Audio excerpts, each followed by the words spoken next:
The snow had been falling for 3 hours when Cassie Lane stopped walking. Not because she was tired. She had been tired since Tuesday. Not because she was cold, though her fingers had stopped hurting somewhere around the second mile, which she understood in the way children understand things they should not have to, meant they were past hurting. She stopped because she had reached the end of the address her mother had made her memorize, and the house in front of her was dark. She stood at the edge of the gravel driveway and looked at it. A single-story house with peeling white paint and a porch light that had burned out sometime before anyone thought to replace it. Two windows facing the road, both black. A rusted mailbox leaning slightly to the left with the number 414 stenciled on the side in fading red paint. Behind the house, just barely visible through the trees, the shape of a large metal barn. Cassie checked the number on the mailbox against the number in her memory. They matched. She had the right place. She adjusted the straps of her backpack, walked up the driveway, climbed the 3 porch steps, and knocked. Nothing. She knocked again. 3 times louder, the kind of knock her mother had always called a serious knock. Not rude, she used to say, just honest. You knock like you mean it, Cass. People can tell the difference. A light came on inside. Not the porch light. Something deeper in the house, yellow and dim, moving. A lamp being carried or a phone screen. Then footsteps. Heavy ones. The kind that belonged to someone big who was not trying to be quiet. The door opened. The man who filled the frame was not what Cassie had expected, though she was not entirely sure what she had expected. He was tall in the way that made the door frame seem like it had been built for someone slightly smaller. Wide shoulders inside a gray thermal shirt that had seen better decades. Dark hair going to gray at the temples, jaw covered in 3 or 4 days of beard that had not been planned. A tattoo visible at the base of his throat, black ink trailing up from his collarbone toward his ear. His eyes were the color of creek water in November, and they were looking down at her with an expression she had learned to read very well over the past 8 years. The expression of someone who did not know what they were looking at. She pulled the photograph from her jacket pocket. It was wrapped in a piece of plastic cut from a sandwich bag because her mother had been careful about things like that. She unwrapped it and held it up. The man in the doorframe went very still. "Are you Griff Morrow?" Cassie said. It was not quite a question. "My mom said you are my father." The silence that followed was long enough that Cassie counted it. 4 seconds. 5. The snow kept falling behind her, soft and indifferent. Somewhere in the trees, an owl made a sound and stopped. Griff Morrow looked at the photograph. Then he looked at the child holding it. Then he looked past her at the empty driveway, the dark road, the wall of snow-filled darkness beyond. His jaw tightened. "Where did you come from?" Cassie put the photograph back in its plastic sleeve and tucked it into her pocket. "My mom is gone. She said if anything happened to her, I had to find you. She said you would know what to do." Another silence. This one shorter and harder. "Kid, I think you have the wrong house." Cassie looked at him steadily. "The photograph has your face in it. The address on the back matches your mailbox. And my mom said your name is Griff Morrow, and that you rode with the Iron Wolves for 11 years, and that before everything went wrong, you were the only person she ever trusted completely." She paused. "Do you still want me to have the wrong house?" Something moved behind his eyes. Not softness, not recognition. Something more complicated. Something that looked like a man watching a wall he built a long time ago develop a crack he had not planned for. He stepped back from the door. Not an invitation exactly, more like a withdrawal. "Come inside. You are going to freeze." Cassie picked up her backpack from where she had set it on the porch and walked past him into the house. Inside was warmer than outside, which was the most she could say for it. A front room with a couch that had lived its best years sometime in the previous century. A coffee table with a ring stain in the shape of a mug and a stack of papers that had not been looked at in a while. A lamp in the corner casting yellow light over everything. On the wall, a single-framed photograph of mountains that Cassie did not recognize. No Christmas decorations, no family pictures, no sign that anyone had expected company or had received any in some time. Griff closed the door behind her. He did not move further into the room. He stood near the door with his arms crossed and watched her the way a man watches something he has not decided about yet. Cassie set her backpack on the floor and sat on the edge of the couch without being asked. She was not trying to make herself at home. She was trying to take the weight off her feet, which had been inside wet boots since sometime Tuesday morning. She folded her hands in her lap and looked at him. How long have you been walking, he said. Since Tuesday. A truck driver gave me a ride for part of it. Then I walked. It is Thursday night, I know. Griff looked at her for a long moment. Then he moved to the kitchen doorway and stopped with his back to her. She heard a cabinet open, the sound of water running, the click of a stove burner. Where is your mother? Cassie looked at the mountain photograph on the wall. The peaks were snow-covered and very far away. A river somewhere in the foreground, frozen at the edges. She died on Sunday. In a motel called the Pine View outside of a town called Garnet Falls. She had been sick for a while. She could not breathe right at the end. She kept saying my name, and then she stopped. The kitchen went quiet. Cassie continued looking at the mountains. I stayed with her for a while because I did not know what else to do. Then I remembered what she told me. She made me memorize the address. She made me memorize your name. She said it like she had been planning it for a long time, which I think she had. Griff came back to the doorway. He was holding a mug of something, and he set it on the coffee table in front of her without saying anything. Hot chocolate, she realized when the smell reached her. The instant kind, but hot. She wrapped both hands around it and felt her fingers begin to come back to life, which hurt, which she understood was supposed to. Sit, he said. She was already sitting. He meant stay. She recognized the difference. He moved to the chair across from her and sat down heavily, the way large men sit when they are trying to slow something down inside themselves. He leaned forward with his elbows on his knees and looked at the floor for a moment. Then he looked at her. How old are you? 8. He nodded like this was information he was absorbing rather than receiving. What is your full name? Cassie Eleanor Lane.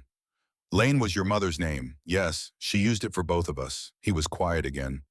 Then he said very carefully, I knew a woman named Nora Lane. A long time ago. We were. He stopped. We knew each other. She left without telling me where she was going and I did not hear from her again. That was 9 years ago. She left because of Harlan Voss, Cassie said. Something crossed his face so fast she almost missed it. Not quite fear, not quite recognition. Something between the two. She left because she found out what he was. Cassie continued, and she was scared of what he would do. To her and to you. She said he was the kind of man who hurt everyone around the people he was really after. She said she could not let that happen. Griff stood up. He walked to the window and stood there with his back to her, looking out at the snow. She said she tried to call you, Cassie said. 3 times. He did not move. You did not pick up. The room was very quiet for a moment, just the sound of the wind outside and the distant ticking of something in the kitchen. No, Griff said finally. I did not. His voice was flat, not defensive. The voice of a man accepting something he has been carrying for a long time, having it confirmed rather than revealed. She did not blame you, Cassie said. She told me that specifically. She said you had your own troubles then, and she understood. Griff turned from the window. His face had settled into something harder and quieter than before. She told you a lot. She told me everything she could. She said she did not want to leave me without knowing the important things. Cassie reached for the mug again.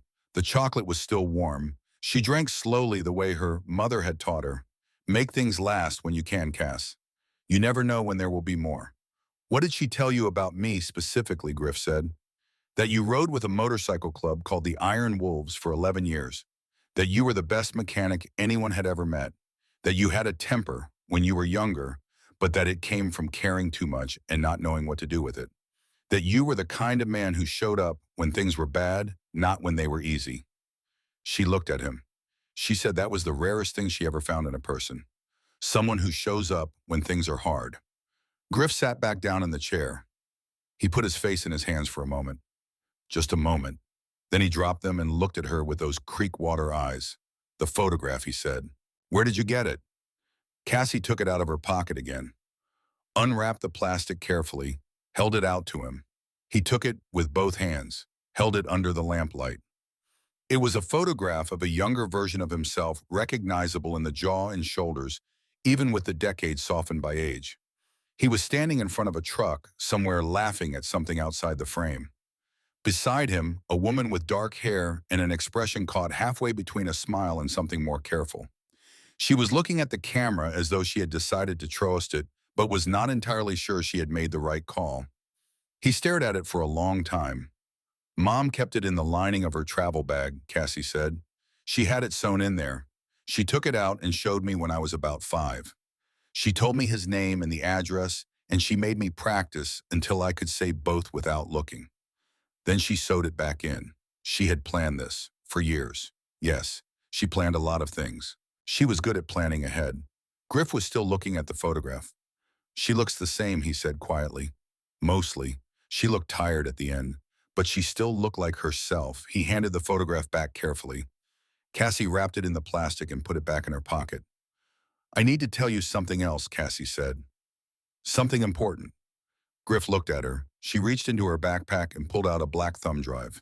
It was inside a small, zippered pouch that her mother had attached to the inside lining of the bag, the same way she had sewn the photograph into the travel bag.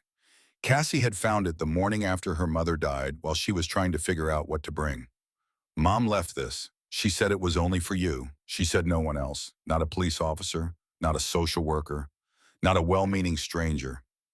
Only you. Griff looked at the drive in her hand. He did not reach for it yet.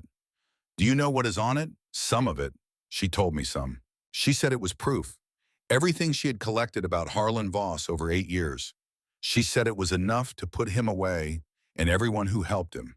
She said she kept it because someday someone would need to use it, and she needed it to be someone she trusted completely. She trusted me. She always trusted you. That was the one thing that did not change. Griff took the drive, held it in his palm, and looked at it the way a person looks at something they do not yet understand the full weight of. The snow was still falling outside. The lamp in the corner flickered once and steadied. Cassie finished the last of the hot chocolate and set the mug back on the coffee table, careful to use the existing ring stain rather than make a new one. You should sleep, Griff said. I am okay. You walked for 3 days. You should sleep. Cassie looked at him. What happens tomorrow? He looked back at her. The expression on his face was one she recognized but could not name. It was the expression of a man who has just walked into a room and discovered it is not the room he thought it was and that there is no door back to the hallway. Tomorrow we figure out what is on that drive, he said, and we figure out who Harlan Voss knows in this county. He knows a lot of people, Cassie said. Mom was very specific about that. How specific? She said the sheriff keeps him informed. She said there is a detective named Harkin who does things for him that other people are not supposed to know about. She said the local judges have received money. She said there is a federal agent somewhere who is supposed to be watching him but is instead protecting him. Griff was very still. She said all of that. She said the only person she ever found who was outside his reach was a woman named Petra Dunwald. She used to work for the FBI 12 years ago in organized crime. Voss did something to her. Mom never told me exactly what. But she said if everything fell apart, Petra Dunwald was the one person whose name I should remember. Griff stood up. He walked to the window again and stood there a long time looking out at the snow. Cassie watched him. She was good at watching people. Her mother had taught her that too.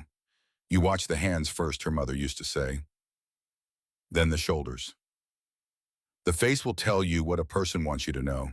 The hands and shoulders will tell you the truth. Griff's hands were at his sides, completely still. His shoulders were carrying something invisible and very heavy. Finally, he said without turning, "Your mother was a brave woman." Yes, Cassie said, she was. She was also in a great deal of danger for a very long time. 8 years, since before I was born mostly.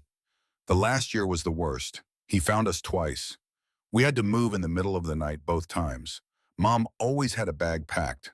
I had one too. Mine had a stuffed bear and a change of clothes and a granola bar in a Ziploc. She trained me to be ready. Griff finally turned from the window. He looked at her with an expression she had not seen from an adult in a long time. It was not pity exactly. It was something quieter and more painful than pity. How old are you again? 8. He nodded slowly. Then he went to the hallway and came back with a folded blanket and a pillow that had seen better years. He set them on the couch beside her. The room at the end of the hall has a bed, but the heater in there is broken. You will be warmer out here. There is a bathroom through that door on the left. I will find something for you to eat in the morning. He moved toward the hallway. Then he stopped. The photograph, he said. In it, your mother. How old was she when it was taken? Cassie thought about it. She looks about 26, maybe 27.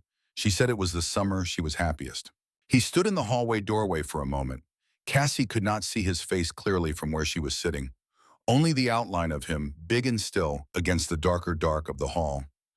"Get some sleep," he said. Then he was gone. Cassie lay down on the couch and pulled the blanket up to her chin. The lamp in the corner was still on. She did not ask him to turn it off. She had not slept in the dark since Sunday.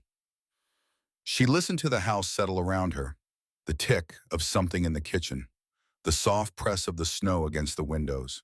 Somewhere deeper in the house, the sound of a man sitting down in a chair and not moving. She reached into her jacket pocket and wrapped her hand around the photograph still inside his plastic sleeve. She did not take it out, just held it through the fabric. Her mother had said in those last clear hours before the breathing got too hard that Griff Morrow would not be what Cassie expected. She said people who had lived hard lives wore them on the outside in ways that made strangers nervous. She said, "Do not let the outside of a person tell you their whole story, Cass. You of all people should know that by now." Cassie had known. She had spent her whole life being underestimated by people who looked at her and saw a small girl in worn clothes and thought they understood everything about her. She knew what it was to be more than your surface. She closed her eyes in the lamplight and thought about her mother's voice, the way it sounded when she was telling a story, steady and unhurried like water that has decided where it is going and is not in any rush. She thought about the motel room on Sunday and the particular quality of the silence when the breathing stopped. The way a room changes when the person who made it a room is no longer in it. She had stayed for a long time after, not because she did not know her mother was gone. She knew. She had known the moment it happened. She stayed because leaving felt like the last goodbye, and she had not been ready for the last one. But eventually she had stood up. She had looked around the room and taken the things that mattered. The photograph, the thumb drive, a small note her mother had written and tucked under the edge of the lamp where Cassie would find it. The note said only, "You know what to do. You have always known. I love you more than the whole sky." She had folded the note and put it in her pocket with the photograph. She had shouldered her backpack. She had opened the motel room door and walked into the cold morning air and started walking north because north was the direction of the address she had memorized. 3 days later, she was here. She did not know yet if here was safe. She had learned enough about the world to know that safe was not a destination. It was something you rebuilt every day out of whatever materials you had. But there was something in the way Griff had taken the photograph with both hands, something in the careful way he had set the mug on the table and said, "Only come inside. You are going to freeze." That made her think this place might be something. Not safe exactly, but something. She was asleep before she finished the thought. In the morning, she woke to gray light and the smell of coffee and the sound of someone moving quietly in the kitchen in the way that people move when they are trying not to disturb something. She lay still for a moment and listened. The house felt different in daylight, less provisional, more like a place that had made certain commitments to standing, even if it had not always kept them. She sat up. Through the window, the snow had stopped. The world outside was white and still and very bright. She found the bathroom and washed her face and looked at herself in the mirror for a moment. She looked like what she was, a child who had not slept enough or eaten enough or had enough of anything except forward motion. She went to the kitchen. Griff was standing at the counter with a mug of coffee and the thumb drive on the table in front of him. He had not plugged it in yet. He was looking at it the way a person looks at a letter they know contains news they are not sure they are ready for. He looked up when she came in. "There is bread," he said, "and peanut butter." He nodded toward the counter. Cassie made herself a piece of toast with peanut butter and sat at the kitchen table. Griff stayed standing. She did not push him. She had learned that some people needed to be standing when they had difficult conversations. It was not rudeness, it was just the way their bodies managed what their minds were working through. She ate half the toast. Then she said, "Are you going to look at what is on it?"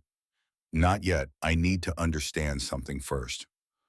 "Okay," he looked at her, not unkindly, more like a man trying to be precise about something important.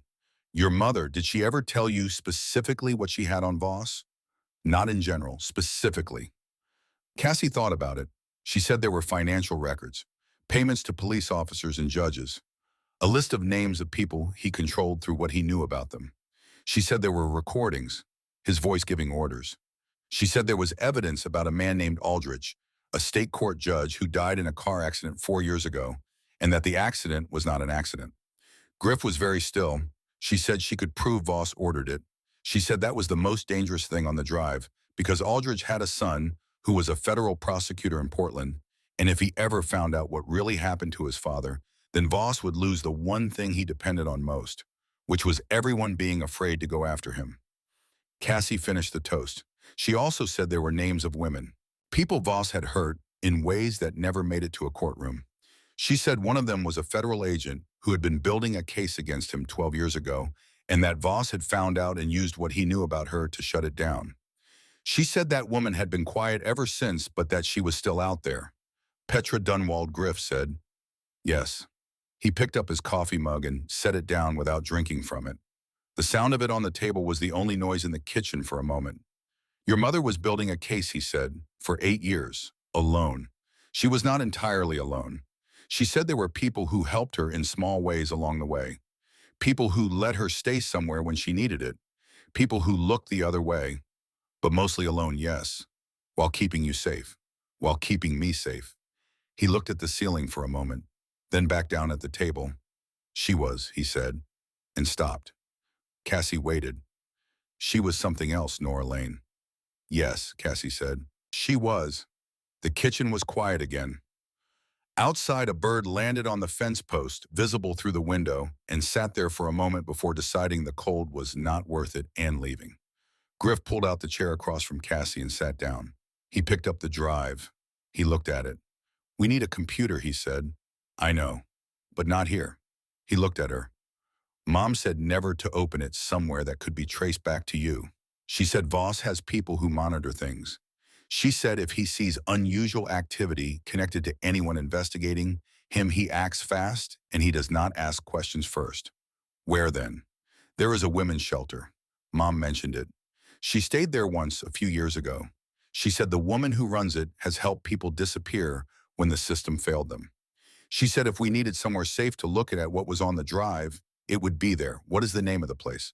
Mom called it Wren's place. She said everyone called the woman Wren because she was small and fast, and her doors were always open to the right people. Griff sat back. He was not quite smiling, but his expression had shifted slightly into something that was not unfamiliar to him. "Wren Calloway," he said. "I know who she is." Cassie felt something loosen very slightly in her chest. Not relief exactly, more like the feeling of a map confirming what you thought you remembered. "Then we should go there," she said. "Not yet. There is something I need to know first." She waited. He looked at her steadily. "You said Voss found you twice in the last year. What does that mean, he found you? What happened?" Cassie looked at the table. The wood was old and had been scratched in various places by things that had lived here before her. She traced one of the scratches with her finger. The first time was in January. "We were in a town called Becker Ridge. We had been there 4 months, which was the longest we had stayed anywhere in 2 years. Mom thought we had finally gotten far enough ahead of him. We were wrong. We came home from the grocery store, and the lock on our apartment door had been broken and put back crooked. Mom saw it before we even got to the door. She grabbed my hand and we walked back to the car, and we drove for 6 hours without stopping." Griff said nothing. "The second time was in September. We were living outside a town called Millhaven under different names. We had been very careful. But someone at the school saw something and said something to someone they should not have said it to, and 3 days later, there was a man watching the street outside our window from a car that was parked just slightly wrong. Mom spotted him in the morning. By noon, we were gone again. She stopped tracing the scratch. She was very good at spotting things that were slightly wrong. She taught me to see them too. The car parked at an angle. The man standing somewhere with nothing to do. The person who looks at you 1 second too long." Griff nodded slowly, like someone who recognized the curriculum. "How long has she been sick?" he said. "About a year. Maybe a little longer. She called it a tired sickness at first. Then it got worse. She could not afford a doctor.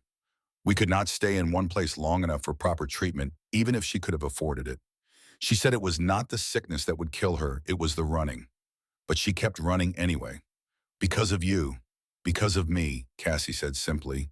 She did not say it as though it was something she had not yet processed. She said it the way children who have been trusted with adult truths say them, with a clarity that costs something but does not collapse. Griff was looking at her with the expression she could not quite name, the one that was not pity but was something adjacent to it and much more complicated. She did something remarkable, he said. She was my mom, Cassie said. She was just being my mom.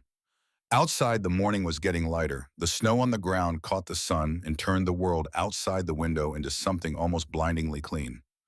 Griff stood up. He put the drive in his shirt pocket. Get your things, he said. We are going to see Wren Calloway. Cassie finished her toast and went to the front room to collect her backpack. She put her arms through the strays and adjusted them the way her mother had shown her. Left strap first, then right, then tighten the chest strap so the weight sits high. That way you can walk longer without it pulling you down. She went back to the kitchen doorway and looked at Griff. He was standing by the door pulling on a jacket. Old leather, dark brown, iron wool's patch on the back. He caught her looking at the patch and looked at it himself for a moment. Then he shrugged it on the rest of the way. My mom said you wore a jacket like that when she knew you, Cassie said. I have worn it for a long time. She said it was the first thing she noticed about you. Not the jacket, the way you wore it, like you had made peace with who you were and were not apologizing. Griff looked at her. His expression was unreadable now, the kind of unreadable that takes years to learn. She said a lot of things about me. She talked about you every time we had to move, when things were at their worst. I think saying your name was something that helped her, like proof that good things had existed even if they were far away. He held the door open. Cold morning air rolled into the kitchen. Come on, he said quietly. Cassie walked past him and out into the white morning. The bike was in the metal barn behind the house. Griff rolled it out into the driveway and checked something near the engine that Cassie did not understand but watched carefully anyway. He found a spare helmet hanging on a hook inside the barn and adjusted the strap until it fit around Cassie's head without sliding. It is big, he said. I know. Hold on tight and lean when I lean. Do not fight the turns. I understand. He looked at her for a moment with the helmet on her head. Something passed across his face quickly. A flicker. Gone before she could name it. He started the engine. The sound of it was large in the quiet morning. He swung onto the bike and Cassie climbed up behind him and took hold of the sides of his jacket. They pulled out of the driveway and onto the empty road. The snow had stopped hours ago, and the plows had come through the main road at some point in the night, leaving it clear and wet and gray. On either side, the pine trees stood in their white silence. Cassie held on and watched the road unspool behind them. She thought about her mother in the weeks before the end, the way Nora had been doing something different with her. Not just the address and the name and the instructions about the drive. She had been telling stories. Not the running kind of stories. The before kind. The time she and Griff had driven 8 hours to see a band play in a town neither of them could spell. The time they had fixed a stranger's truck on the side of the road at 2 in the morning, and the man had cried actual tears because he had been trying to get home for 3 days. The time she had known before anything else that he was someone she could trust because he had stopped to help someone who had nothing to offer him in return. She had been building something in Cassie's mind, not just a contact, not just an address, a person. She had wanted Cassie to know him before she met him. The trees thinned as they reached the edge of town and then gathered again on the other side. The shelter was further than the town, down a dirt road that had been cleared recently enough to still show tire tracks. It looked abandoned from the outside. Peeling paint-boarded windows, a hand-lettered sign by the road that said only closed. But the tire tracks went right up to the door, and when Griff knocked, a curtain moved in the window. Footsteps, a latch turning. Then the door opened to a woman who was exactly as her name suggested. Small, quick-eyed, somewhere in her late 50s, with gray-streaked hair pulled back and an expression that evaluated things fast and decided faster. She looked at Griff. She looked at Cassie. She looked at the backpack. Then she opened the door the rest of the way and stood aside. Inside was nothing like the outside. Clean floors. Organized. A warren of small rooms off a central hallway, each one having the particular quality of a space that had been used for serious purposes. The kind of place where decisions get made and not regretted. Ren Calloway looked at Cassie, and something in her face changed. Not softness exactly. Recognition. You have Nora's eyes, she said. I knew her, briefly, but I knew her. She died on Sunday, Cassie said. Ren was quiet for a moment. Then she nodded once the way people nod when news confirms something they have been bracing for. Then you are here about what she carried, Ren said. We need a computer, Griff said, one that is not connected to anything he can reach. Ren looked at him, then at Cassie, then back at him. Follow me, she said. She led them down the hall to a back room with a single window and a desk and a computer that was old enough to have been safe by virtue of being entirely offline. She pulled out a chair for Cassie and sat herself against the wall with her arms folded. Griff took the drive from his pocket and handed it to Cassie. Not because he did not know how to open it, because he understood in some wordless way that this was hers to open. Cassie plugged it in.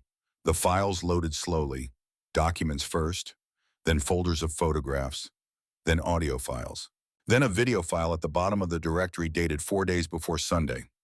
The name of it was simply a word, the same word Nora had said to Cassie in those last clear hours, whispering it against her daughter's hair with what breath she had left. Ready. Cassie looked at the file.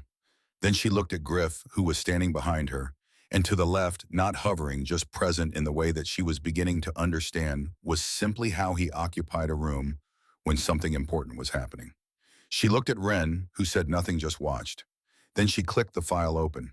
Her mother's face filled the screen, tired and thin and entirely herself. She was sitting in the motel room that Cassie recognized from the particular water stain above the dresser. She was looking directly into the camera with an expression of absolute calm that Cassie understood had not come easily and had been chosen on purpose. If you are watching this, Nora Lane said, then it went the way I was afraid it would, and Cassie found you, which means she is safe enough, at least for now.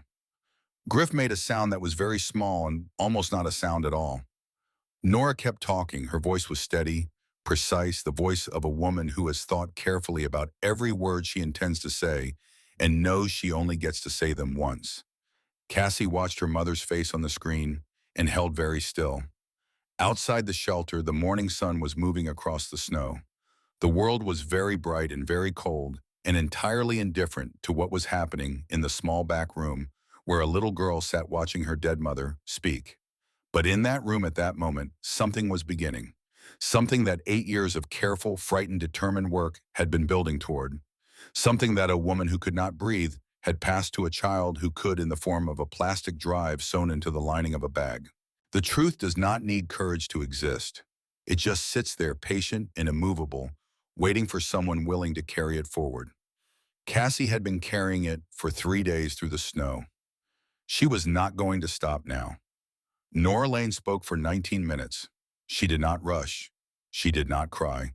She spoke the way she had always spoken when she wanted Cassie to remember something exactly right. Measured and clear, like a person reading from a document they have written and rewritten until every word is the correct one. She began with Harlan Voss.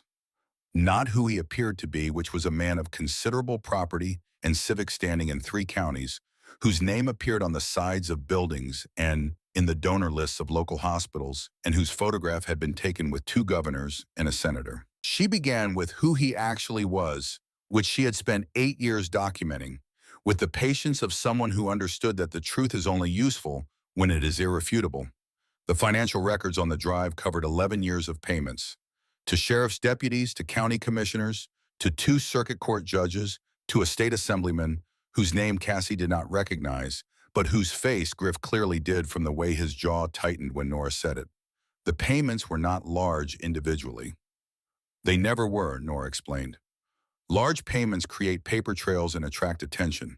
Small, regular payments made through shell companies and coded as consulting fees or property management retainers, those disappear into the background noise of ordinary business. She had traced 47 of them. Then there was the blackmail. Nora had documented 19 individuals whom Voss controlled not through money but through knowledge. Things they had done that they needed no one to know about. She had names, dates, and in several cases recordings of conversations in which Voss made the terms of these arrangements explicit. His voice on those recordings was calm and businesslike, which Cassie found more frightening than anger would have been. Anger has an edge you can feel coming. That calm had no edge at all, just a flat, reasonable expectation of compliance. Then Nora described the accident that was not an accident. Judge Harlan Aldridge, state court, 14 years on the bench, had died in what was recorded as a single-vehicle accident on a mountain road in October 4 years ago. Black ice, the report said. A curve taken too fast. He had been alone in the car, and the car had gone off the road and down a slope, and that was the official end of it.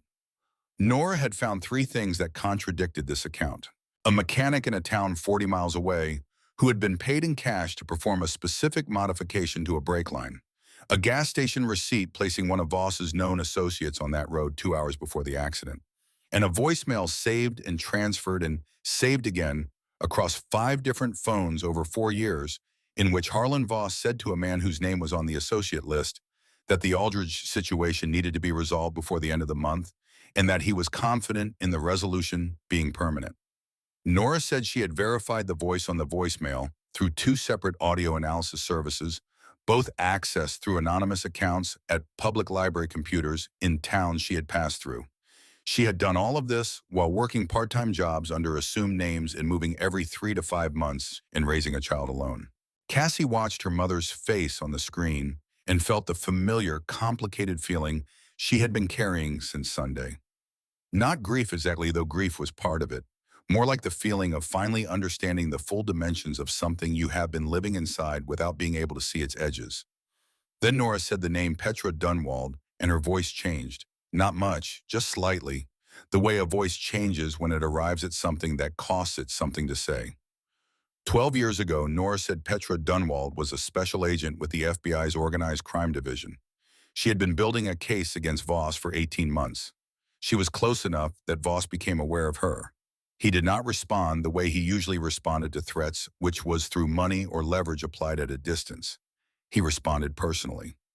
What he did to her, Nora said, is documented in the last folder on the drive in a file she had named simply PD. She said she had not read that file more than once, and she would not describe its contents aloud because some things should only be said once, and with the person present who deserved to have it witnessed properly. What she would say was this: Petra Dunwald had left the Bureau shortly afterward. The official reason was a voluntary resignation citing personal circumstances. The unofficial reason, which Nora had pieced together through years of careful indirect research, was that Voss had made it known to her in terms that could not be misunderstood what would happen if she did not disappear quietly. She had disappeared quietly. Nora did not blame her. She said she understood better than most what it meant to make that calculation. But she was still out there. And she was the only person Nora had identified in 12 years of looking who was both outside Voss's current reach and in possession of enough existing knowledge to understand what the drive contained and what to do with it. Cassie, Nora said on the screen, looking directly into the camera with those dark, tired eyes. I know you memorized the name. You are good at memorizing things. Use it. Then she said one more thing. She said it quietly, and she said it to Griff, not to Cassie, and she said it looking at the camera as though she could see through it and across the years to wherever he would be sitting when he heard it. She said, I am sorry I did not trust you enough to let you help me. I was trying to protect you. I think you will understand that. I think you, of all people, will understand making a decision to carry something alone to keep someone else from having to carry it. I think you have made that same decision more than once. She paused. Take care of her. She is braver than she knows and smarter than she lets on, and she will absolutely try to do everything herself if you let her. Do not let her. The video ended. The room was very quiet. Cassie stared at the dark screen for a moment. Then she looked at her hands in her lap. Then she looked at Wren, who had tears on her face and was making no effort to conceal them. Then she looked at Griff. He was standing against the wall with his arms at his sides and his eyes fixed on the middle distance in the way that people fix their eyes on things that are not there when they are trying not to show what is happening inside them. His jaw was set. His hands were open at his sides, fingers straight. He was breathing carefully. She gave him time. She was good at that.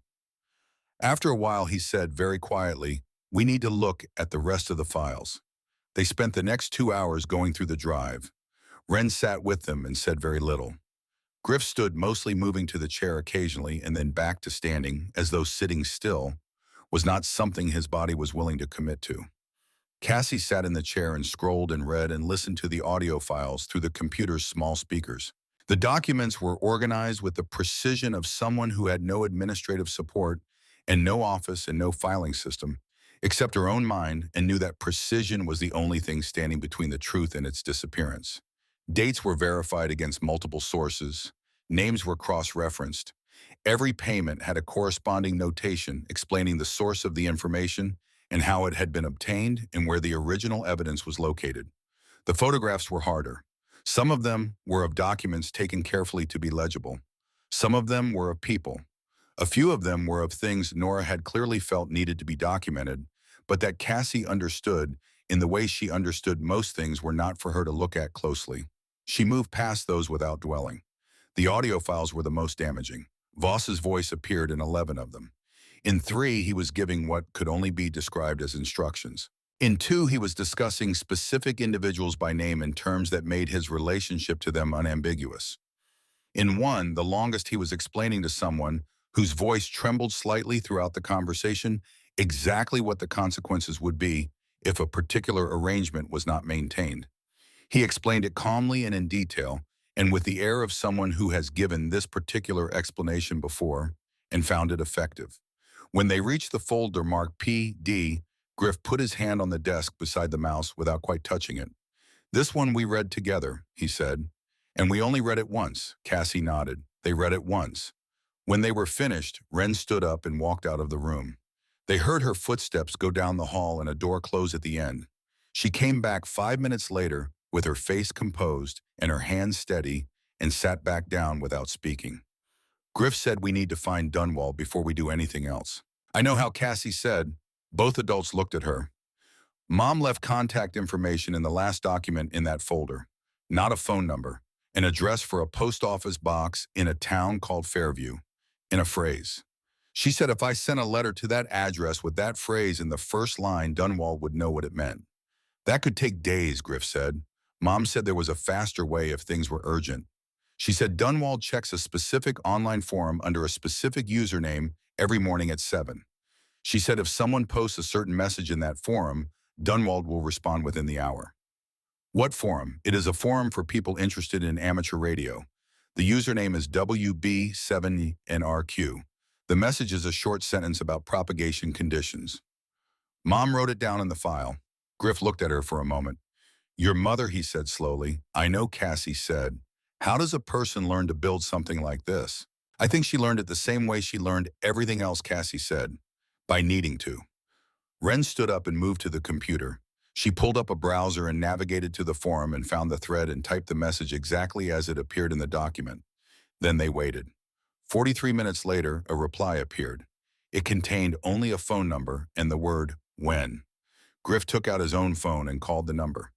The woman who answered had a voice that was controlled in the way that voices are controlled when the control has been maintained for a very long time and has become structural rather than chosen. She listened while Griff explained in brief and careful terms what they had and where it had come from. She asked 2 questions. He answered both. There was a silence long enough to be significant. Then she said she would be in contact within 24 hours and ended the call. "We wait," Griff said. "Not for long," Cassie said. "No, not for long."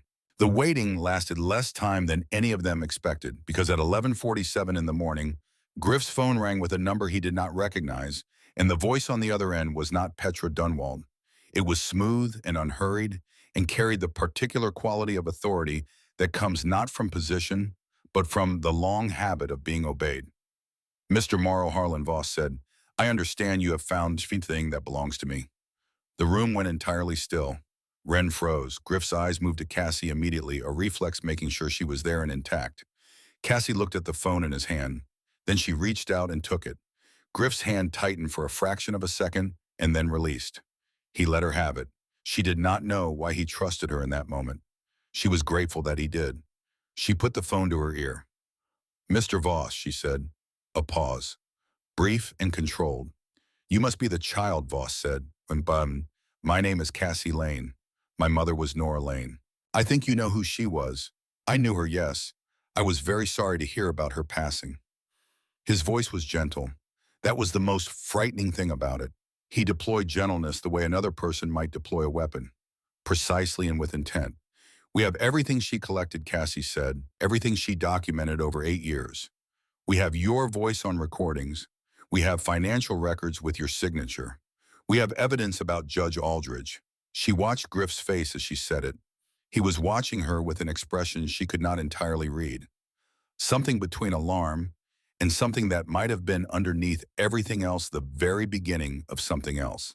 That is a very serious claim for a little girl to make, Voss said. I am not making a claim.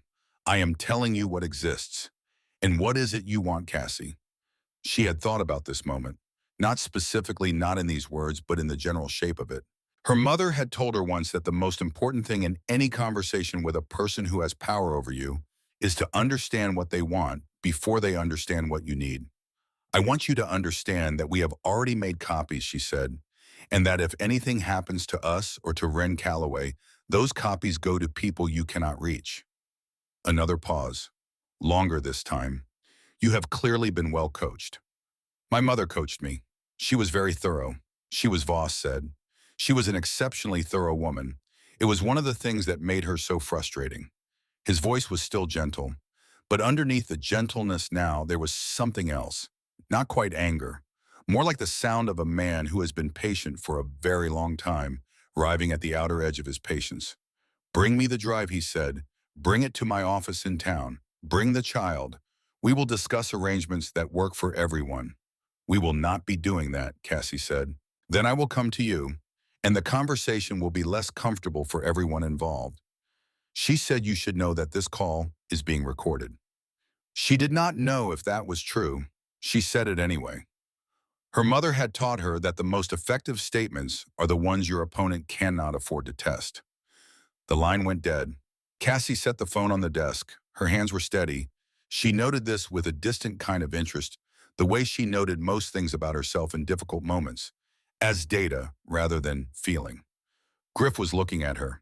He is coming, she said, or he is sending someone. I know. Wren was already moving. She went to the front of the building and checked the locks on the door and came back. We have an hour, she said. Maybe less.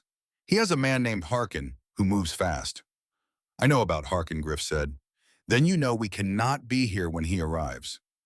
Cassie looked at the computer. She had been thinking since the phone call. Not frantically, the way her mother had taught her to think when things move fast. From the outside in.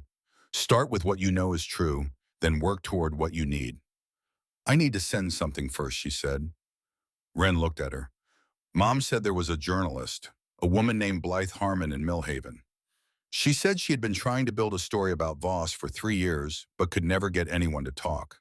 She said she was honest and she was careful, and she did not owe anything to anyone Voss owned, because she had turned down the job at the regional paper, where his money had reached, and worked instead for a small, independent outlet that ran on subscriptions. How does your mother know all of this? Wren said. She researched her.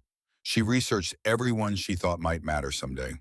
She did it the same way she did everything, carefully and over a long time. Cassie went back to the computer. She found the last document on the drive, the one with the contact protocols. Blythe Harmon's email address was there, along with a brief note in Nora's handwriting that said she will know what to do with it. Trust her the way you trust the drive, because she earned it the same way I did. Cassie composed the email. She kept it short. She said who she was and who her mother was and what they had.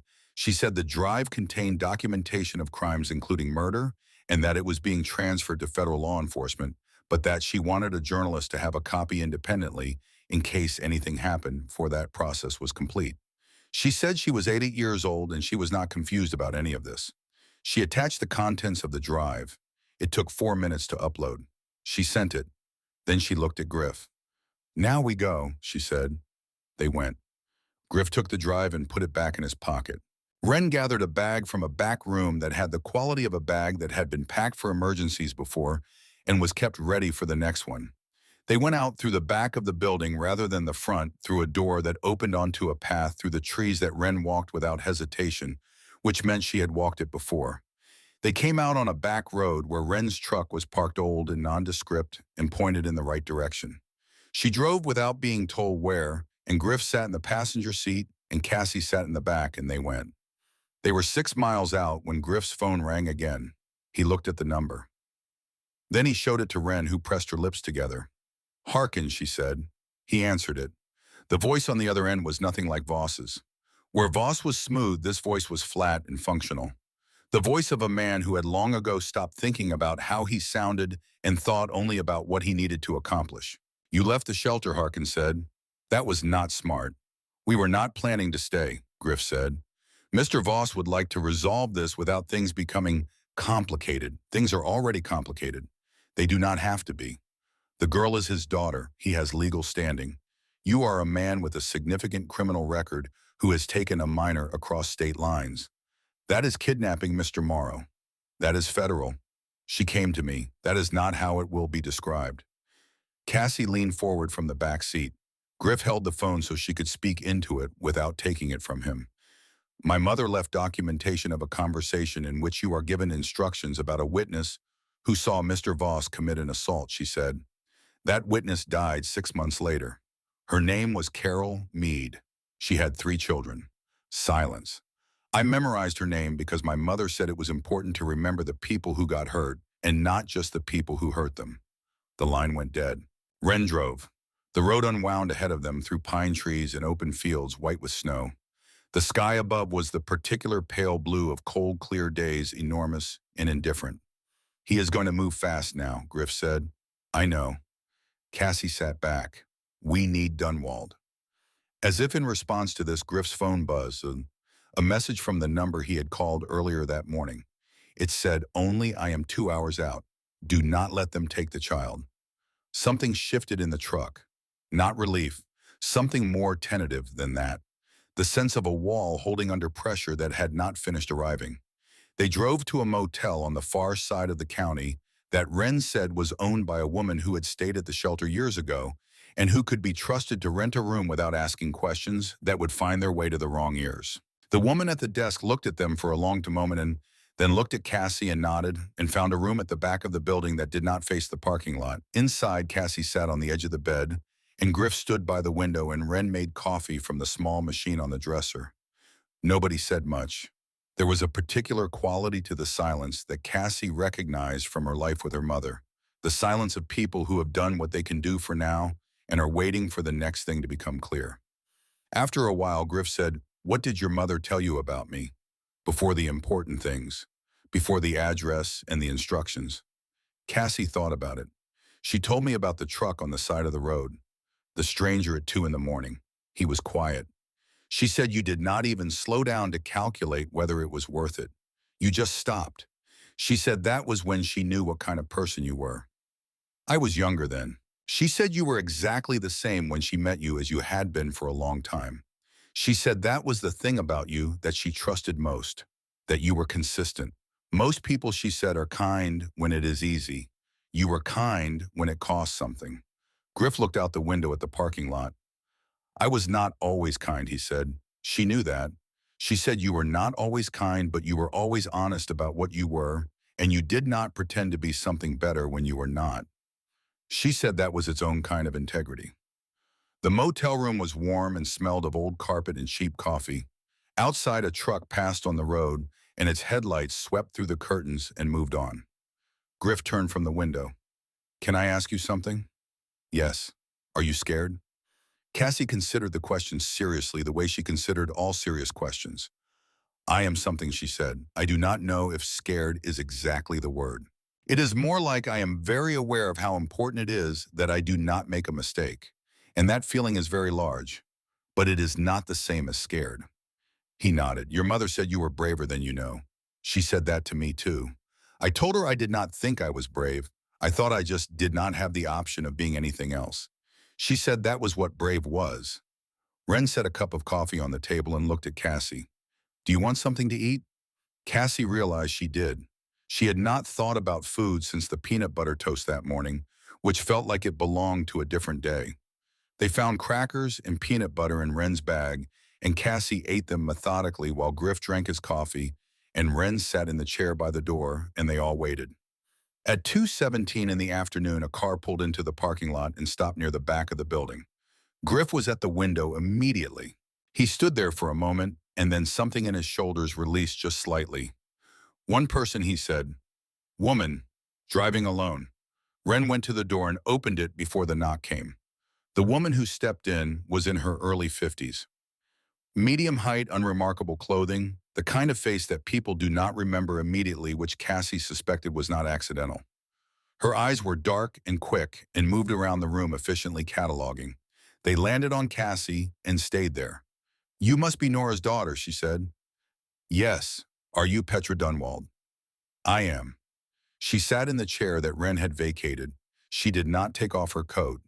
She folded her hands in her lap and looked at Cassie with an expression that Cassie could not entirely read, but that had something in it of the expression Griff had worn on the porch the night before. The expression of a person who had braced for something and arrived to find it was something else than they had braced for.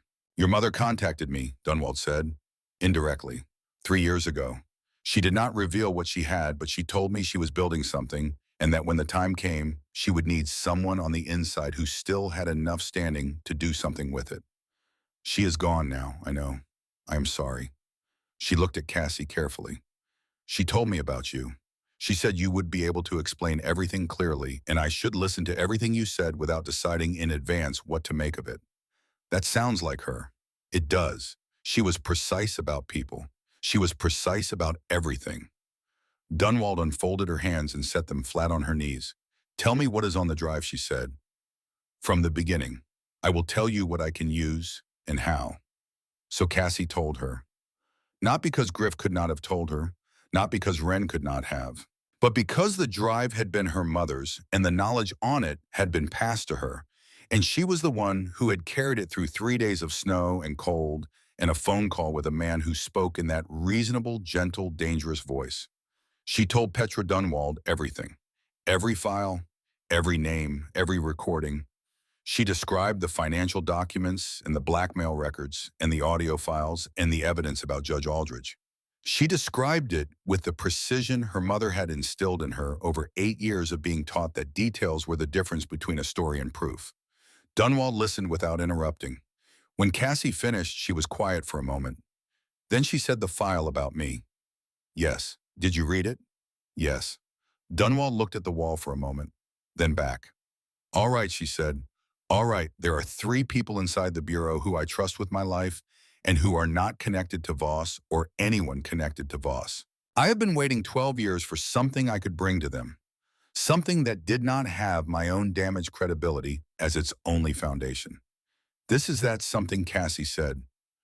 "This is that something, then let's use it." Dunwald pulled out a phone, not the one she had answered earlier, a different one, Thermon. She made a call and spoke quietly and with the efficiency of someone who had been preparing for this conversation for a long time. When she hung up, she looked at Griff. "They need to move tonight," she said, "before Voss understands how far this has gone. Are you somewhere he cannot find you?" "He found us before," Cassie said. "He finds everyone eventually," Dunwald said. "The question is whether eventually comes before or after we are done." "It came before today," Griff said. Harkin called. He knew we had left the shelter. "Harkin." Dunwald's mouth tightened. Yes, he would. He checked the time on her phone. "We have less time than I thought." She stood. Something had changed in the room. Not just urgency, something more than that. The feeling of a thing that has been building for a very long time, finally arriving at the place where it either breaks or holds. Cassie stood too. Dunwald looked at her. "You did something very difficult for a very long time," she said. "Carrying this here." "I had help," Cassie said. She looked at Griff. "And I had a good map." Dunwald almost smiled. Almost. Then she opened the motel room door, and the cold afternoon light came in, and they went out into it. They were in the parking lot moving toward Dunwald's car when the black SUV turned into the far end of the lot and stopped.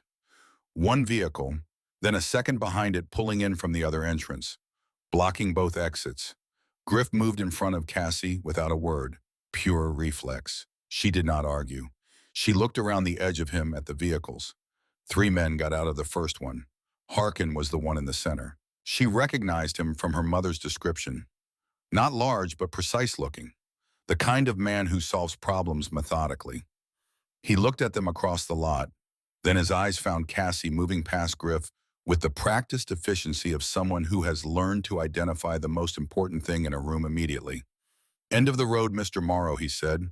"Mr. Voss would like to speak with his daughter." "She is not going anywhere with you," Griff said. "That is not your decision to make." Wren had her phone out. She was holding it up, camera facing outward, the red dot of a live recording visible on the screen. Harkin's eyes moved to it. "We are streaming," Wren said. "Everything you say is going out live. The feed is going to 7 news outlets and 2 federal email addresses simultaneously." This was not entirely a bluff. Wren had set up the feed before they left the shelter. Whether it was reaching everything she claimed it was reaching was less certain. But Harkin did not know that. He looked at the phone, then at Griff, then at Dunwald, and something changed in his expression when he recognized her. A small shift, not fear, something adjacent to it. "Agent Dunwald," he said. His voice was careful now. "Former agent," she said. "Currently a private citizen with a great deal of documentation about your activities and the activities of your employer over a period of 11 years. That documentation is in the hands of 3 active FBI agents as of approximately 90 minutes ago." She held up her own phone. "I have confirmation." Harkin stood very still. The 2 men on either side of him looked at each other with the look of men who are recalculating. The second SUV had not moved. Its doors had not opened. "The live stream," Wren said steadily. "Just so you are aware, his face is already going out." Harkin looked at her, then at Cassie. Cassie looked back at him without looking away. She was cold. The parking lot was all ice and shadow at this hour, and her jacket was not made for standing still in it. But she stood still. She thought about her mother at 18, 19, 20, making calculations about what she could afford to face and what she could not. She thought about 8 years of careful, frightened, determined movement. She thought about a voice going quiet in a motel room on a Sunday morning. She did not look away. Harkin's radio crackled. He turned slightly and listened. Something crossed his face. He pressed the radio and spoke 2 words too quietly to hear. Then he stood there for another long moment. Then he looked at the men beside him and said something, and they got back in the SUV. He looked at Cassie one more time. His expression was unreadable. Then he walked back to the vehicle and got in, and the SUVs backed out of the lot, one and then the other, and were gone. The parking lot was very quiet. Wren lowered her phone. Her hands were not quite steady. Griff let out a breath that he had apparently been holding for some time. Cassie stood in the cold and looked at the place where the vehicles had been. "He got a call," she said, just before he backed off. Someone told him something. Dunwald was already on her phone again. She listened for a moment and then said yes and then ended the call. "They have Voss," she said, 30 minutes ago. "His lawyers will have him out within the day on a bond arrangement, but the documentation is already in federal hands, and the charges that are going to follow are not the kind that bond arrangements resolve." Cassie looked at her. "Is it enough?" Dunwald looked back at her with those quick, dark eyes.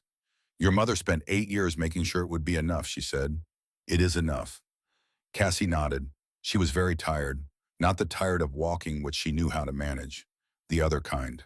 The tired that comes after something is finished that you have been holding up for a long time. Griff put his hand on her shoulder. Not speaking, just present. She did not lean into it. She was not ready for that yet, but she did not step away. She stood in the parking lot in the cold afternoon light and let herself be tired for a moment. Just a moment. There was still everything ahead.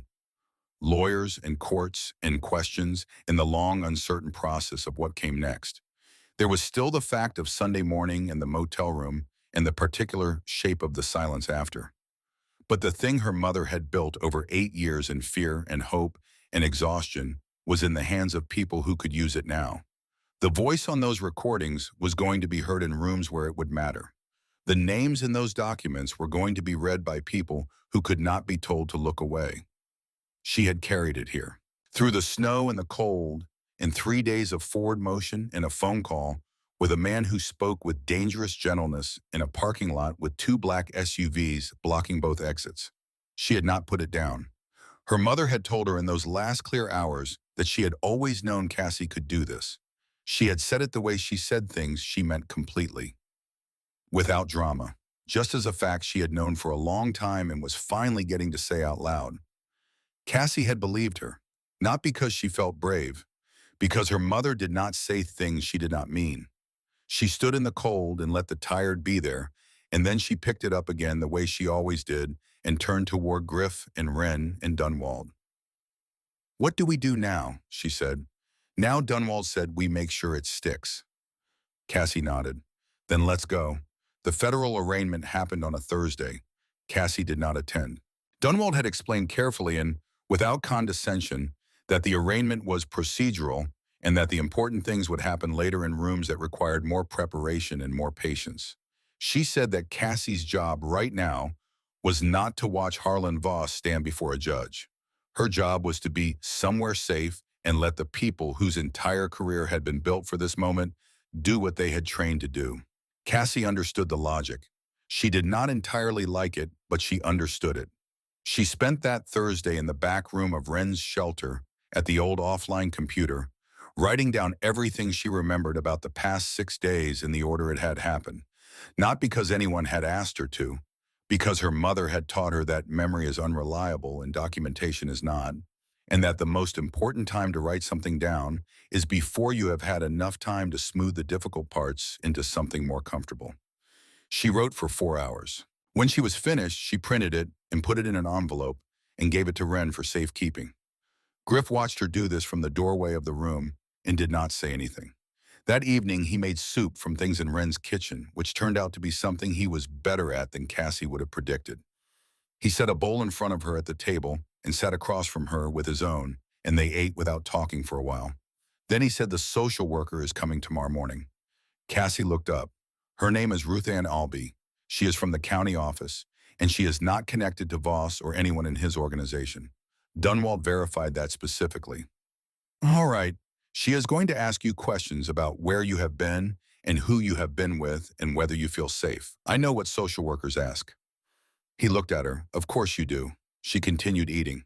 The soup was chicken and vegetables, and it was better than it had any right to be given what she had seen him working with. "What happens after the question?" she said. "That depends on what you say and what she concludes.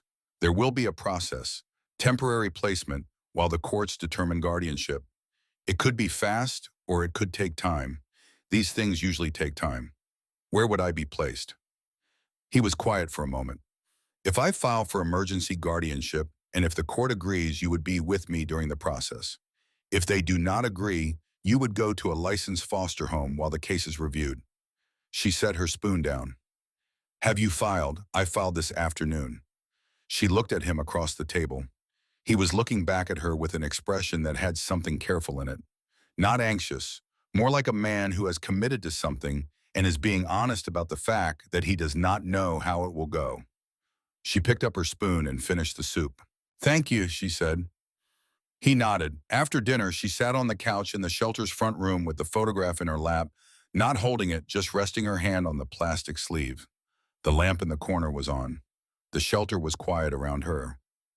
Somewhere in the building, someone was moving slowly through the rooms, checking things the way Wren moved at the end of each day, making sure everything was in order for whatever the next day required. She thought about her mother writing the letter.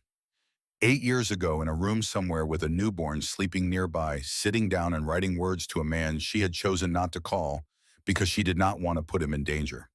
Writing them anyway because not writing them would have meant accepting that the world she was living in was all there was, and she had never accepted that. She had kept the letter for 8 years. Cassie had not known about it. She had known about the photograph and the drawing and the address and the instructions. She had not known about the letter. She wondered what else her mother had kept that she did not know about. What other careful preparations had been made in rooms Cassie had not been in at hours when she was asleep. How many times her mother had sat in the dark and built something for a future she was not certain she would see. Wren came into the front room and sat in the chair across from her. "Can I ask you something?" Wren said. "Yes." "What do you want? Not what needs to happen, not what the court decides. What do you want?" Cassie thought about it seriously. She always thought about serious questions seriously. It was one of the things her mother had been most insistent about. The people who ask you careless questions deserve careful answers, she used to say, because careful answers are how you teach people to ask better ones next time. I want to stop moving, Cassie said. I have lived in 23 places. I want to live in one place long enough that I know what the seasons look like there. I want to go to the same school in September that I went to in April. I want to know a librarian by name. Wren was quiet. I want someone to be there when I wake up from nightmares. Not to fix them, just to be there. She looked at the photograph in her lap. And I want someone to tell me things about my mother. Things I do not already know. The small things, what she laughed at, what she was afraid of before she was afraid of him, what she was like when she was 8. Wren's expression did something complicated. She was fierce at 8, Wren said. I only knew her for 2 weeks years later, but you could see it in her. The way she made decisions, the way she held herself when things were hard. It was not something she learned as an adult. You could tell it had always been there. Cassie absorbed this. She was like you, Wren said, in that way. Cassie looked at her hands. I hope so, she said. The social worker arrived at 9 the next morning. Ruth Ann Albee was a woman in her mid-40s with sensible shoes and reading glasses on a beaded chain, in the particular manner of someone who has spent 20 years listening to people describe difficult situations and has learned to do so without her face telling them what she thinks before she is ready to say it. She sat across from Cassie in the shelter's small meeting room with a notepad and a cup of tea that Wren had brought without being asked, and asked her questions. Cassie answered them. Completely and without evasion, the way her mother had taught her to answer questions from officials who were not connected to Voss. You do not have to be afraid of honest people, her mother had said. Honest people are trying to find the same thing you are. The truth. Ruth Ann Albee asked about the motel room and Cassie described it. She asked about the 3 days of traveling and Cassie described those too. She asked about Griff, how he had behaved, whether Cassie had felt safe, whether there had been moments of anger or unpredictability. Cassie said he opened the door. He made hot chocolate from a packet because it was what he had. He let me sleep on the couch with the lamp on without asking why I needed it. When things became dangerous, he stood in front of me, which I did not ask him to do, and which he did not announce. He just did it. Ruth Ann Albee wrote things on her notepad. He filed for emergency guardianship yesterday, Cassie said. I did not ask him to do that either. Are you glad he did? Yes. Why? Because he is the only person left who knew my mother before everything went wrong. And because she sent me to him. She had 8 years to change her mind, and she did not. Ruth Ann Albee looked at her over the reading glasses. You are a very clear thinker, she said. My mother taught me to be. The social worker closed her notepad. I am going to be honest with you, she said. The emergency guardianship petition is unconventional. Mr. Morrow's background presents complications. There are people in my office who will look at his record and make assumptions that are not entirely unreasonable given that record. I know what I can do is provide an honest assessment of what I observed today. An honest assessment is the only thing I can offer you. That is enough, Cassie said. An honest assessment is all we need. Ruth Ann Albee left an hour later. Cassie sat in the meeting room for a while after she was gone, not thinking about anything in particular, just letting the conversation settle. Then Griff knocked on the open door. How did it go? I told her the truth. She is honest. She will write an honest report. He came in and sat in the chair across from her, the one the social worker had used. He looked tired in the way that people look tired when they have not been sleeping, which Cassie had noticed about him since the second night. He had the quality of someone sitting very close to something that mattered a great deal and trying not to grip it too hard. Can I tell you something, she said. He looked at her. My mother wrote you a letter the night I was born. She did not send it. It was in her things. I found it with the drive. He went very still. I did not read it. It was addressed to you. She looked at him. I have it in my bag. He did not say anything for a moment. Then he said she wrote it the night you were born. Yes, she kept it for 8 years. He looked at the table. His hands were flat on the surface the way they had been in the kitchen that first morning when he had been trying to absorb too many things at once. Cassie reached into her jacket pocket and took out a small envelope, the kind that comes with greeting cards, slightly worn at the edges from being carried. She set it on the table between them. He looked at it for a long time. Then he picked it up carefully. He did not open it. He held it in both hands the way he had held the photograph. "You can read it later," Cassie said. "There is no hurry." He nodded. He put it in his shirt pocket over his heart without saying anything else. The hearing for emergency guardianship was scheduled for the following Tuesday. 4 days away. In those 4 days, three things happened that Cassie would remember for the rest of her life in the particular way that important things are remembered. Not as a sequence of events, but as a set of images that carry their meaning without needing to be explained. The first was on Saturday morning when Blythe Harmon published her story. It ran in the independent outlet she worked for and was immediately picked up by 11 other publications within 6 hours. It was long and carefully sourced, and it named names that had never been named publicly before. It used the documentation from the drive, the recordings, the financial records, the evidence about Judge Aldridge. It quoted Petra Dunwald by name, which Cassie understood was something Dunwald had chosen deliberately a statement as much as a contribution. It described Cassie only as a minor who had carried her mother's evidence to safety after Nora Lane's death, and it described what Nora had built over 8 years with a precision and a respect that made Cassie have to sit down and be still for a little while after she read it. By Saturday evening, Harlan Voss's attorney had announced that his client was cooperating fully with federal investigators, which Dunwald, when Griff called her, described as the legal equivalent of a man dropping everything he is carrying and putting his hands in the air. The second thing happened on Sunday. Griff asked Cassie if she wanted to come to the garage, not the barn at his house, a different place. A garage in town where he had apparently rented a space for years where he went to work on engines when he needed to think, which she gathered was something he had done for a long time and which served the same function for him that writing things down served for her. She went with him. She sat on an overturned crate and watched him work on an old motorcycle that was in pieces and asked questions about what each piece did, and he answered them without making her feel like the questions were small. He explained the way things fit together with the patience of someone who genuinely found the fitting together of things interesting and wanted whoever was listening to find it interesting too. At some point, she stopped asking questions and just watched. The garage was warm and smelled of oil and metal, and the radio in the corner played old country music that neither of them commented on.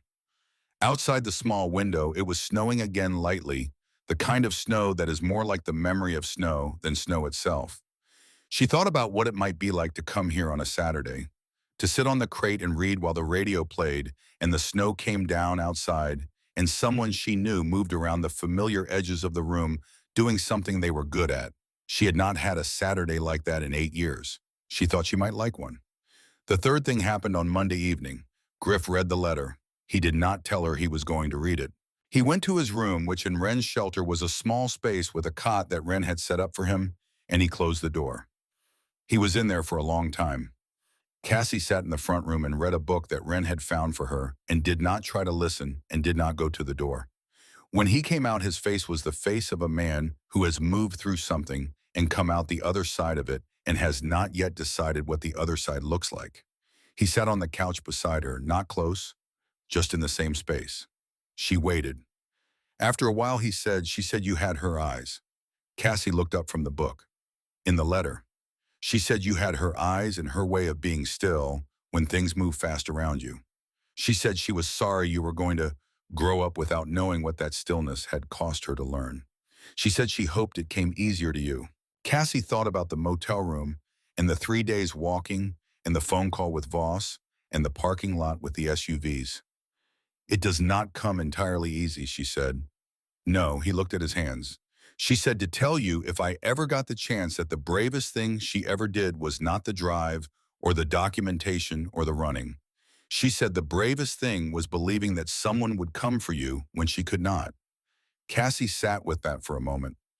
She came herself, Cassie said, in every way she could. The address, the instructions, the drive, the letter. She came as far forward as she could, and then she sent me the rest of the way. He nodded. His jaw was set in the way it got when he was managing something carefully. "I should have picked up the phone," he said. 9 years ago, I should have picked up. She did not blame you, I know. He looked at the wall.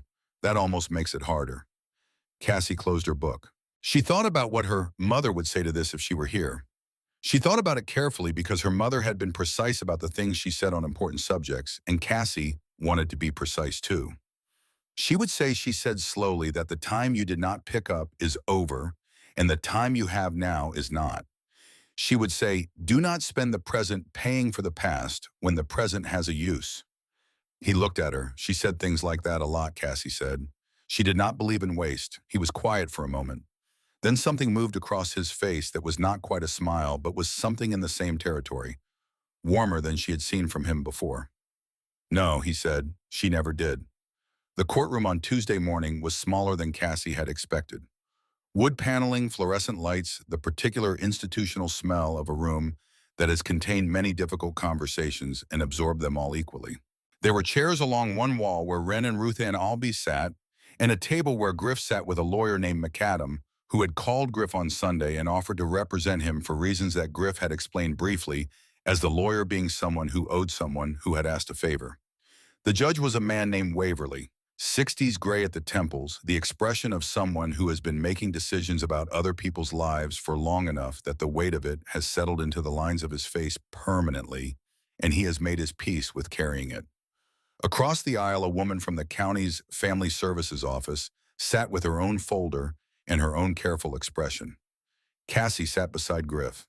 Judge Waverly looked at the paperwork in front of him. Then he looked at the room. Then he looked at Cassie. Young lady, he said, I am going to speak to you directly if that is all right. Yes, sir, she said. I have read the social worker's report. I have read the petitioner's history and the circumstances of your mother's death and the events of the past week. I have a general picture of what has happened.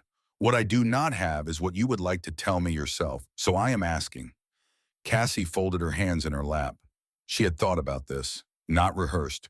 Her mother had always said that rehearsed things sound rehearsed, and that judges, like most people, could hear the difference between a person speaking and a person performing. She had thought about it the way she thought about the important things, from the outside in. My mother spent 8 years keeping me safe, she said. She gave up everything that people are supposed to have: a home, a community, a permanent name. She gave those things up so that I would be alive, and so that what she knew about Harlan Voss would eventually reach people who could do something with it. She did both of those things successfully. At the end of her life, when she could see that she was not going to be there to finish what she had started, she made one more decision. She decided who would take care of me. She chose Griff Morrow. She did not choose him because he was the easiest choice. She chose him because she knew him better than she knew almost anyone, and she believed he was the right person. The room was quiet. I believe her, Cassie said. I have spent 6 days with him now. I have watched him make decisions under pressure, and I have watched him manage things that were frightening without making me more frightened. I have watched him do things that cost him something without being asked to and without making sure I noticed. That is not a performance. That is a person. She looked at Judge Waverly directly. My mother trusted him with the most important thing she had. I am asking you to do the same. Judge Waverly looked at her for a long moment. His expression had not changed exactly, but something in it had shifted the way things shift when a person arrives at a conclusion they did not know they had already reached. He looked at the family services representative. Your office's recommendation, he said. The woman opened her folder. Given the unusual circumstances in the social worker's assessment, she said, and given the minor's expressed preference and the demonstrated conduct of the petitioner during the events of the past week, the office is not prepared to oppose the petition. We are recommending a supervised arrangement with monthly check-ins for a period of 6 months, that after which the arrangement would be reviewed. Judge Waverly nodded. He made a note. Then he looked at Griff. Mr. Morrow, stand up. Griff stood. I have your record in front of me. It is not a short document. No, sir. I am going to ask you one question, and I want you to understand that I am not asking it to give you an opportunity to say the right thing. I am asking it because I want to hear how you answer it. Do you understand the difference? Yes. If you fail this child, if you make choices that put her at risk or that demonstrate that you are not capable of providing what she needs, what happens? Griff looked at him steadily. She has already lost one person who was supposed to be there, he said. If I fail her, she loses another. That is not something I am willing to have on my account. Judge Waverly looked at him for a moment. Sit down. Griff sat. The judge wrote something on the document in front of him. He wrote for a moment without speaking. The fluorescent lights hummed above them. Somewhere in the building, a door opened and closed.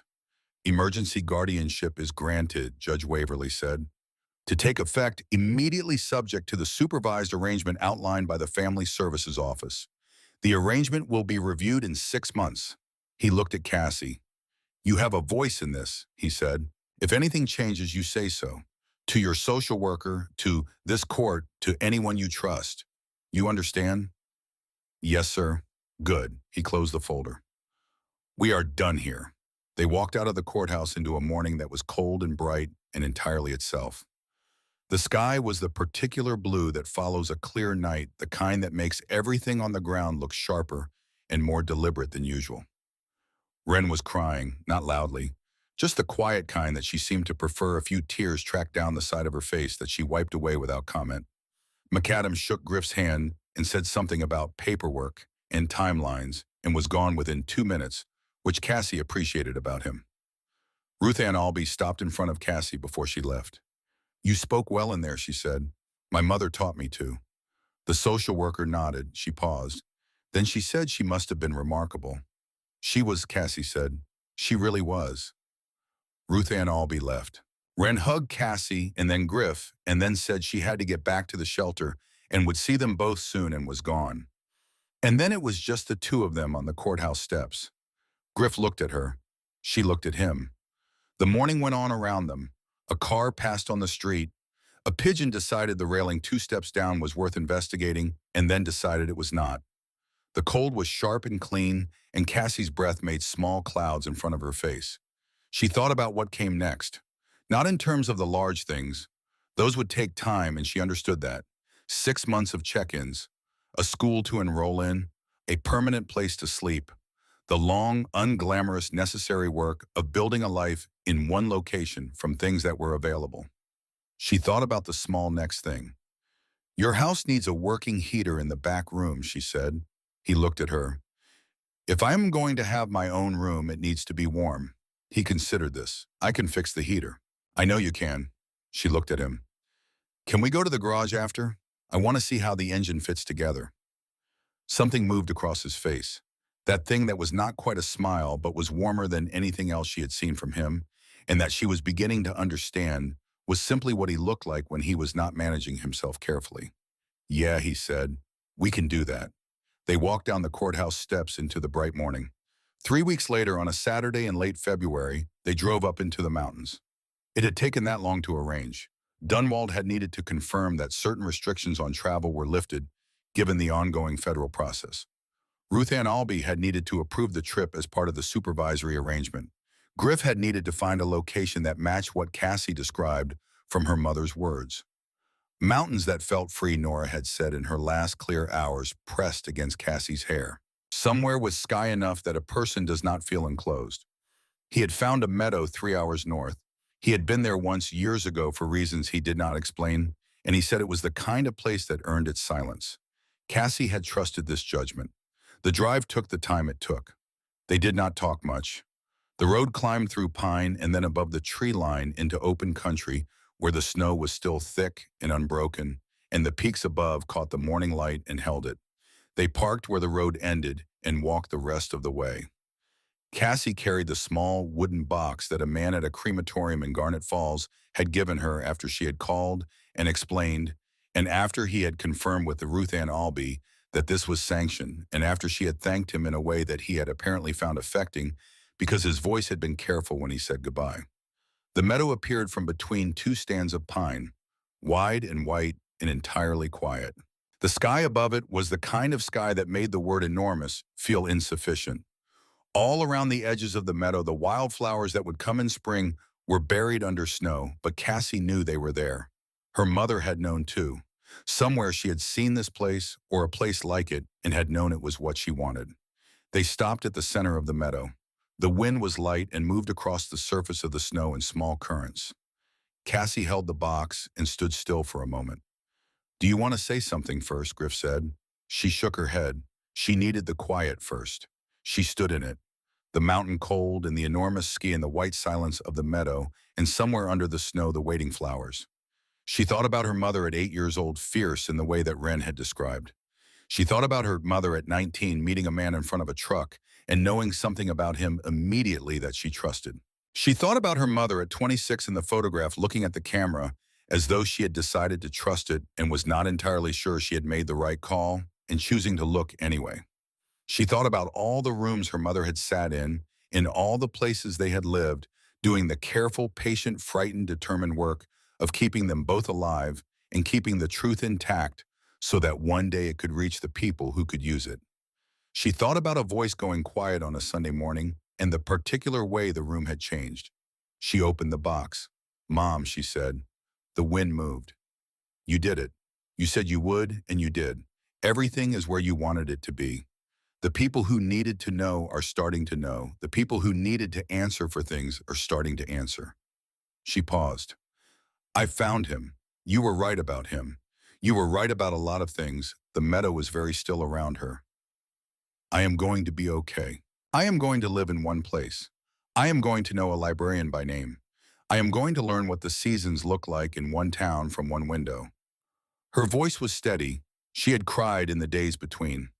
In the back room of the shelter late at night, the kind of crying that has been accumulating for a long time and needs to go somewhere eventually.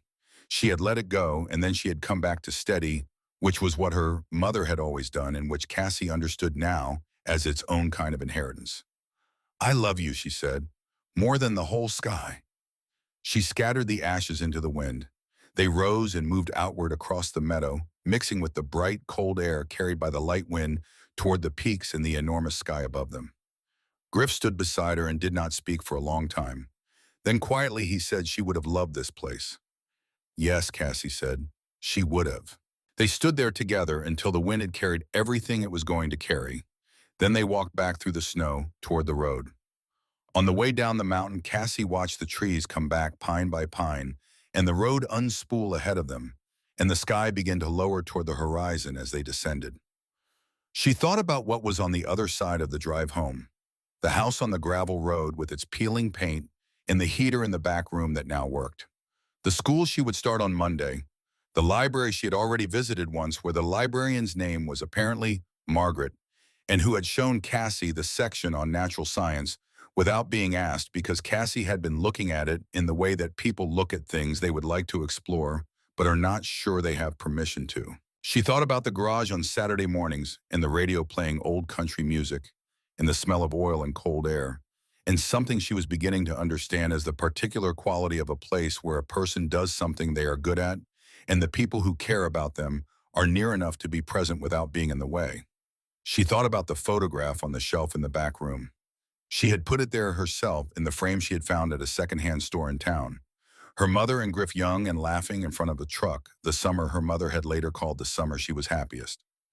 Beside it, she had placed a second photograph, this one taken 3 days ago by Wren on her phone and printed at the drugstore in town. Cassie and Griff in the courthouse parking lot, not posed just standing in the morning light. Cassie looking at something outside the frame. Griff looking at her with that expression that was not quite a smile but warmer than anything else. 2 photographs on a shelf in a room that was hers. She thought about what her mother had said in those last clear hours. "You know what to do, Cass. You have always known." She had not known exactly. She had not had a plan in the sense of a mapped and detailed document. She had had a direction and a name and an address in the particular kind of courage that is less like a feeling and more like a decision you make again every time you need to make it. She had walked forward. She had not put it down. That was what her mother had given her. Not safety, which could not be given. Not a guaranteed outcome, which did not exist. But the belief instilled so deeply it had become structural that walking forward with the truth in your hands was worth the cost of carrying it. She looked at Griff's profile as he drove. The jaw and the gray at the temples and the old leather jacket. The man her mother had trusted with the most important things she had. She reached over and put her hand on the console between the seats, not reaching for his hand. Just there. He looked down at it, and then at the road, and then after a moment he put his own hand on the console beside hers. Not holding, just present. The mountains fell away behind them, and the road leveled out, and the town appeared ahead in the winter afternoon light, familiar now in the way that places become familiar when you have decided to stay in them. 6 months later, on a Thursday morning in late spring, Cassie stood in front of her second grade class. Her teacher, Mrs. Holt, had asked everyone to bring something from home that mattered to them, something they wanted to explain to the class. The other children had brought photographs of pets and drawings they had made, and a rock with a fossil in it and a baseball signed by someone whose name Cassie did not recognize, but who was clearly significant to the boy presenting it. Cassie brought the photograph, not the one from the shelf. A copy printed at the drugstore on good paper and placed in a simple frame that she had bought with her own money from the allowance that Griff had started giving her on Fridays, which she saved more than she spent because old habits persisted. She held it up. "This is a picture of my mom and my dad," she said, "when they were young, before things got hard." The class looked at it. "My mom died last winter. She had been sick for a long time. She worked very hard her whole life to make sure that bad people were held accountable for bad things, and she succeeded." There was a pause. "That is not most people's life, but it was hers, and she did it very well." Mrs. Holt was very still at the edge of the room. "My mom made sure I found my dad before she died. She had been planning it for a long time. She was very organized." A boy in the front row said, "Is your dad the one with the motorcycle?" "Yes, my dad saw him pick you up from school once. He said he looks tough." Cassie considered this. "He is," she said, "and he makes very good soup. Those things are not contradictory." The class absorbed this. "My mom always said the best families are not the ones you are born into automatically. She said the best families are built out of choices made by people who choose each other on purpose." She looked at the photograph for a moment. "She chose him for me, and I think she chose well." She sat down. Mrs. Holt gave her a sticker that said "Excellent work," which Cassie accepted without comment and placed carefully inside the front cover of her notebook, because it was the thought that counted, and Mrs. Holt had meant it genuinely. That evening, Griff made dinner, and they ate at the table by the window that looked out on the gravel driveway and the trees beyond it. The days were longer now, and there was still light in the sky at 7 o'clock, the particular gold of late spring that made everything it touched look like it had been there for a long time and was going to stay. She told him about show and tell. He listened without interrupting, which was one of the things she had come to appreciate about him. He was not a person who filled silences with noise. When she finished, he said, "The boy said I looked tough." She looked at him across the table. "You do look tough." He picked up his fork. "The soup is good tonight," she said. "It is the same soup as last time." "I know, it is still good." He almost smiled. She was getting better at identifying the almost smiles. They were more frequent than they had been in February. She tracked this the way she tracked other data that seemed important. After dinner, she did her homework at the table while he read in the chair by the window. The house around them made its familiar noises, the creak of the second floorboard in the hallway, the way the kitchen window caught the wind at a particular angle and made a sound like someone considering whether to knock. She had been here long enough to know its sounds. She thought about what it meant to know a place's sounds, to have learned them one by one until they were no longer interruptions but background, the texture of somewhere that had become yours. She thought about 23 places that had not become that.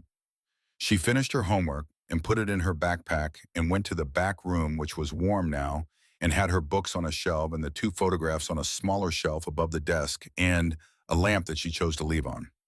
She lay down and looked at the ceiling and listened to the house. In the front room, the lamp clicked off.